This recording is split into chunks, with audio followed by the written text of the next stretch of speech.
तो बहुत बड़ा बड़ा मगरमच्छ है, इसको छुपाने के लिए लिपा दुनिया झुकाने वाले चाहिए, ये काने वाले शब्द अभिजीत दीप के हैं। क्या उन सुरन सरकार की तरफ से अभी तक कोई ऐसी बात परीक्षा का लीक होना ये जरूरी है या फिर इसमें सरकार की कोई ऐसी साजिश है?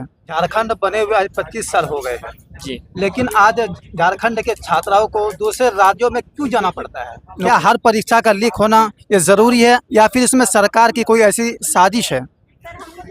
देखिए, पहला बात है कि सरकार अपने आप पर इतना भरोसा नहीं कर पा रही है कि एग्जाम को किसी एजेंसी को देना उसके उनसे पड़ जा रहा है। चाहे टीडीपीएल हो, जो कि पूरे भारत में जब टीडीपीएल बंद है तो झारखंड सरकार को ऐसा क्या जरूरत पड़ गया कि जो बैंड कंपनी है उसको एग्जाम कंडक्ट कराने के लिए देना है।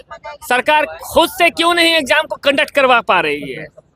इसलिए हमारा सरकार से मांग है कि पहला जो जितने भी झारखंड में आज तक एग्जाम हुए हैं वो तमाम एग्जाम कहीं ना कहीं पेपर उसका लीक हुआ है, और ये पेपर लीक हुआ है। एग्जाम को नौकरी रिलेटेड एग्जाम छोड़ दीजिए, जो मैट्रिक एग्जाम है वो मैट्रिक एग्जाम सही से झारखंड सरकार नहीं करवा पा रही है, तो इस झारखंड सरकार से हम क्या उम्मीद कर सकते हैं?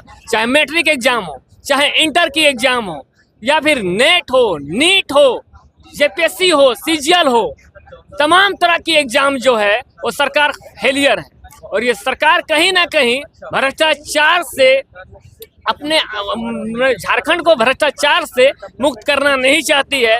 हमें लगता है कि झारखंड सरकार भी इस भ्रष्टाचार में संलिप्त है। इसलिए आज जो ये संख्या दिख रही है, हम लोग तमाम जो स्टूडेंट हैं, छात्र हैं, हम लोग मांग कर रहे हैं कि जो टीडीपीएल कंपनी है उसके द्वारा जो एग्जाम अभी तक लिया गया है, जितने भी सारे एग्जाम लिए गए हैं, तमाम एग्जामों को रद्द किया जाए। और साथ ही साथ ये जो अभय जो तिवारी है वो जितने भी एग्जाम में बैठा है उन तमाम एग्जामों को भी रद्द किया जाए। हमारी यही मांग है, क्योंकि यह जो शिक्षा व्यवस्था है यह दिन प्रतिदिन खराब होते जा रहा है, संकुचित हो जा रहा है, और यह शिक्षा व्यवस्था को कहीं ना कहीं निजीकरण, व्यापारीकरण में तब्दील कर दिया जा रहा है।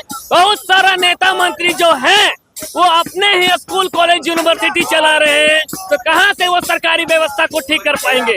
हमारा कहना है कि यदि छात्र यदि सरकारी स्कूल में पढ़ रहे हैं, एक मजदूर का बेटा सरकारी स्कूल में पढ़ रहा है, तब मुख्यमंत्री का बेटा हो चाहे किसी मंत्री का बेटा हो, उसका बेटा विदेश में क्यों पढ़ेगा? ये जवाब हम लोगों को सरकार से चाहिए। इसी मांग को लेकर के हम लोग लगातार यहाँ पर आंदोलन कर रहे हैं, और यह आंदोलन जन आंदोलन में तब्दील होने के लिए सरकार हम लोगों को बाध्य कर रही है। और इस आंदोलन के माध्यम से सरकार को चेताना चाहते हैं कि जितना भी तानाशाही सरकार है, आज इतिहास गवाह है कि हिटलर भी तानाशाही था। हिटलर को जब झुकना पड़ा, केंद्र की सरकार जो है तानाशाही था, नीट के एग्जाम में जब उनका झुकना पड़ा, तो ये हेमंत सरकार की क्या मजाल है कि ये सरकार नहीं झुकेगी? झुकेगी जरूर, बस झुकाना वाला चाहिए। और ये जो छात्र नौजवान हैं, ये छात्र नौजवान ही हेमंत सरकार को बताएगा कि किस तरह से झुकाया जाता है। एक सवाल और आपसे है कि झारखंड बने हुए आज 25 साल हो गए हैं जी, लेकिन आज झारखंड के छात्राओं को दूसरे राज्यों में क्यों जाना पड़ता है नौकरी के लिए? जाहिर सी बात है कि झारखंड को 25 साल हो गया है, 26वां साल होने वाला है। यह जो झारखंड की सरकार है, बात यहाँ सरकार की नहीं, जितने भी सरकार हैं, चाहे बीजेपी को हो, कांग्रेस का हो, झारखंड मुक्ति मोर्चा का हो, आसू का हो, जितने भी सरकार हैं यहाँ पर, सभी सरकारें अपनी राजनीतिक रोटी सेकने के लिए आती है। हम छात्र नौजवान से उन्हें कोई मतलब ही नहीं है। यदि मतलब होता तो झारखंड के जो युवा हैं उनको केरल नहीं जाना पड़ता, तमिलनाडु नहीं जाना पड़ता, या फिर बम्बई, दिल्ली जो जा रहे। झारखंड के ज्यादातर जो छात्र नौजवान हैं, आप यदि गिरिडीह चले जाइए, आप यदि हजारीबाग चले जाइए, वहाँ के जो युवा आपको नहीं दिखेंगे। मैट्रिक इंटर के बाद से वो दिल्ली, पटना, कलकत्ता चले जाते हैं काम करने के लिए। क्यों? क्योंकि यहाँ पर जो सरकार है वो हम लोगों को रोजगार नहीं दे रही है, इसलिए मजबूर होकर के झारखंड से लोग यहाँ पर पलायन कर रहे हैं। सरकार को यहाँ पर रोजगार देना चाहिए। जितने भी कंपनियां हैं उस कंपनियों को भी तो सरकार बंद कर रही है। यह जो झारखंड है यह भ्रष्टाचार से एकदम संलिप्त हो गया है, इसलिए हमारा जो झारखंड है शिक्षा के मामला में तो एकदम खराब है ही।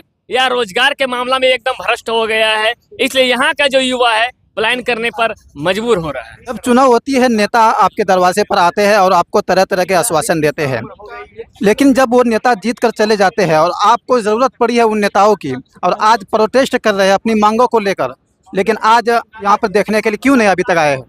पता नहीं सर, हमको तो लगता है ये सरकार अंधा सरकार है जो हम बच्चों के दर्द को नहीं समझ पा रहा है। जब वोट मांगने का आता है तो पैर पड़ के आदमी के सब वोट मांगता है। उस समय आता है बहन बेटी दादी नानी सब करता है। तो जब हम लोग बच्चे रो रहे हैं कलप रहे हैं, लेकिन हम लोग की बात को सुना नहीं जा रहा, अनदेखा कर जा रहा और ऊपर से बोल रहा है बीजेपी का एजेंडा है। बताइए हम लोग बीजेपी का एजेंडा लग रहे हैं?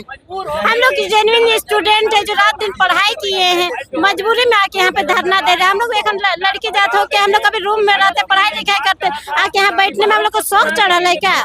आप हम लोग के साथ खिलवाड़ कर रहे हैं, हम आपके साथ खिलवाड़ नहीं कर रहे। हम लोग चाहेंगे ना तो आपको सत्ता से भी गिराने का हिम्मत रखते हैं। आप बने हैं ना तो जनता से ही सत्ता बना है, आप एक सिंगल एकल सत्ता नहीं बनाए हैं। सरकार लगातार छात्रों को आश्वासन देती है, सीबीआई जांच की सीआईडी जांच को लेकर लगातार आश्वासन दे रही है। इसमें क्या साजिश लग रही है आपको? क्या इसमें कोई ऐसे बड़े मगरमच्छ को पकड़ने की तैयारी में है या फिर कुछ और साजिश है? सर इसमें तो बहुत बड़ा बड़ा मगरमच्छ है, इसको छुपाने के लिए लिपा पोती कर रहा है, वो दिखावा कर रहा है कि हम सीबीआई सीआईडी से जांच करवा रहे हैं। लेकिन वो जो सीआईडी से जांच करवा रहे हैं हम लोग को सीआईडी से बिल्कुल भी भरोसा नहीं है। जब हम लोग का सीजीएल के टाइम जो हुआ था ना, जैसे सीजीएल के टाइम उस समय हम लोग को लिपा पोती करके क्लीन चिट दिया गया था कि कोई धांधली नहीं हुआ है। और आप देखिए कि ये है कि जो अभय तिवारी है जो जैसे सीजीएल में है निकाला हुआ है, अपने तो निकाला है, अपने भाई का भी जॉब निकाल दिया है, अपना बीबी का भी जॉब निकाल दिया, उसका बीबी का भी जॉब निकाल दिया है। जब धांधली नहीं हुआ तो उसका घर में पूरा इंटेलिजेंट बैठा हुआ है क्या?